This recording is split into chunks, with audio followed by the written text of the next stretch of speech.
Jirachi, one of the cute little mythical Pokemon introduced in Generation 3. Now aside from Deoxys, Jirachi was one of those mysterious Pokemon that you always saw here and there, but it was never as obtainable. I found it interesting how the overall theme of the Hoenn region is about nature and how the various cities across it are integrated into their environments, and how the legendary Pokemon represent land, ocean, and sky, a perfect trio that was all about balance and history. So then it made total sense for the mythical Pokemon of a generation to be representations of outer space, beyond the known world. Deoxys brought with it extraterrestrial horror embodying the unknown element of space. Meanwhile, Jirachi leaned more into the traditional mythical ideas about the stars. Obviously, it incorporates the idea of granting wishes with the age-old wishing upon a star motif, and it also has a more traditional Japanese theme of wish granting with the Tanzaku on its head. But the thing that I always found so interesting about Jirachi was the lore saying that it only wakes up for 7 days every 1,000 years. Sure, I know that when it comes to the mechanics of the video game, lore like this is left out for the sake of actually being playable, but it still kinda makes you go through an existential crisis.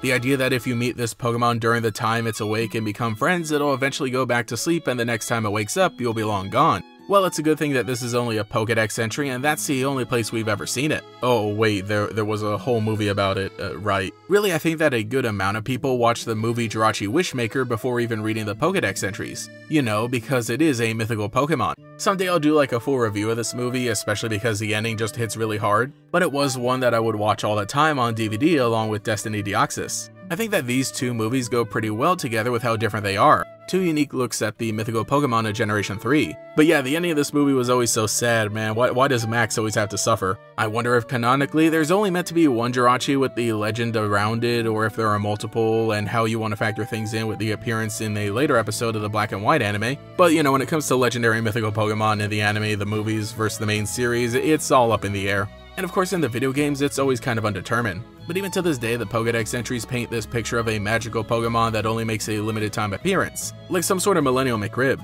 And compared to the previous mythical Pokemon, it's really able to stand out in that way. Mew was a really cool first shot at the concept and ties into the themes of the generation pretty well, mostly with its connection to Mewtwo. It's a long-lost Pokemon whose genetic material is being perverted by science in the name of power. Then we had Celebi, which was more connected and honored by the people of the region, or at least in Ilex Forest. It has the power of time travel, and the past was a big theme in Generation 2. Now, Jirachi is a presence possibly from beyond the stars that gives you a sense of how nature and tradition can even reach beyond the Earth. And the fact that this Pokemon has existed for thousands of years and will continue to do so puts things into perspective, beginning to make us think about not only our place on the planet, but in the entire universe. And I do also want to go back to Deoxys and Jirachi as a pair of mythical Pokemon because yeah, Generation 3 was the first to introduce at least 2 mythicals, and the difference between them makes a great contrast. Jirachi isn't directly stated to be from space in the same way that Deoxys is when it comes to the Pokédex entries, but with its appearance and connection to stars and meteors, I think that the theming is at least close enough. And the fact that it maintains the cute little guy appearance that the previous mythicals had, it also helps to make Deoxys stand out even more as something weird. Flirting versus harassment. Though when it comes to how these Pokemon are incorporated into the games, they've sure got some pros and cons. Sure, Deoxys has its own event where you can travel to Birth Island and encounter this weird little triangle, a cool and memorable moment, but it was a limited time event that you could only access if you were at the right place. Though yeah, we've basically cracked open the games and can recreate these events nowadays, but think about how things were back then. Jirachi was a bit different. Instead, it could be attained through the bonus disc of Pokemon Coliseum. On one hand, that made it a little harder for some people to attain. Not only did you need a separate video game, but you needed a whole console to play it, plus one of those connector cables. However, in the following years, it was pretty cool that you could pick up one of these bonus discs at a used video game store and still get the original Jirachi. Meanwhile, the first official Deoxys event has since ended. You know, as long as you could get one of those bonus discs at a fair price. Because now, used games, especially Pokemon, are just in a horrible place. Personally, I never got to own one of the original Jirachis, let alone any of the original event Pokemon from the Game Boy era. I mean, I did have Pokemon Coliseum, but I got a used copy that just had the main game and not the bonus disc. Maybe they should have put it all into one disc. Jirachi did get onto the game disc for Pokémon Channel, but only in Europe, one of the only redeeming qualities in that game. The one that I did get was the Jirachi distributed during Generation 5 from GameStop that even got its own little commercial. I just love the idea. For some reason, this Jirachi knew Draco Meteor. I think that's a pretty cool way to reference the whole meteor concept in this Pokemon and give it something special. While Draco Meteor was a neat move to mix things up, Jirachi does actually have its own signature move. In fact, it's the very first mythical Pokemon to have one, and that is Doom Desire. What a name!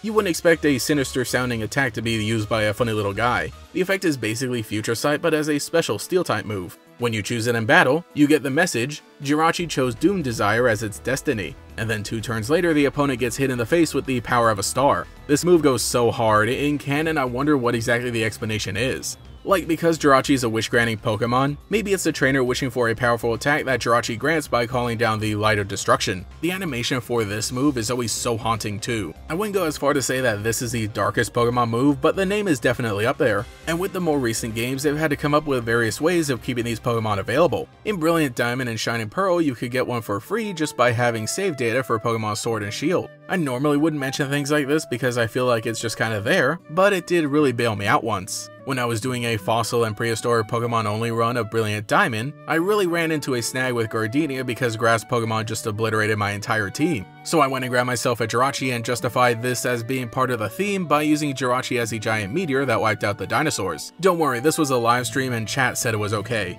And even though it was only part of my team for a little bit just so I could get past that one part, it was pretty fun actually getting to use a Jirachi in an actual playthrough. I kind of want to try keeping one during an entire run of BDSP. You know, overall, I feel like Jirachi has had some of the most appearances here and there compared to the other mythical Pokemon in the first 3 generations. And all the wonder and magic about it is probably the reason why. Mew and Celebi are cute as well as the others that came in the years to follow, but something about Jirachi makes you believe that anything is possible. I love how it was seen alongside Miku in the Project Voltage Steel-type promotion because that just captured the vibes so well, and totally understood the more magical and traditional element of Jirachi. And in the same vein, the Pokemon Masters summer event from last year was a great opportunity. As Tate and Liza get separated during a summer event, Liza meets Celesteela while Tate seeks out the help of Jirachi. It's a really cute event and was a perfect way to tie in these characters from the Hoenn region to one of its iconic Pokemon. In the end, I really like Jirachi. I would say it's one of my favorite mythical Pokemon, at least one of the little guys with the 600 base stat total. The simplicity of the design along with the gravity of its lore and place in the Pokemon world make it one of the most memorable despite the fact that it gets sealed away every 1,000 years. So let me know what you think about it in the comments below. Did you ever get one from any event, and what have you thought about all of its appearances? Anyway, I should probably get back to celebrating my summer with good old Stars and Stripes, and by that I mean making a wish to Jirachi. Thank you to every channel member for your continued support, especially the great Gators, Cemetery Hill, Pastel Blood, Cosmo Zero, Mr. Saturn, Rainfrux, Cheese at 62, Alex with Shiny Hunter, Michael Snyder, Lockadox, Gator Kid 509, TF, Mathiclog 947, Taijirai, Justin R, Phantom, and Quago. If you would like to support, see your name here, get access to emotes for comments, live streams, and sometimes early videos, you can become a channel member today. You can also follow me on Twitter as well for more memes. Anyway, this is GatorX, and I'll catch you all later. Now on DVD, a dangerous force lies just beneath the surface, and there's only one Pokemon who could stop it. Introducing Jirachi. Pokemon Jirachi Wishmaker with a free TCG card and hints to the new Pokemon Coliseum video game. Now on DVD and video.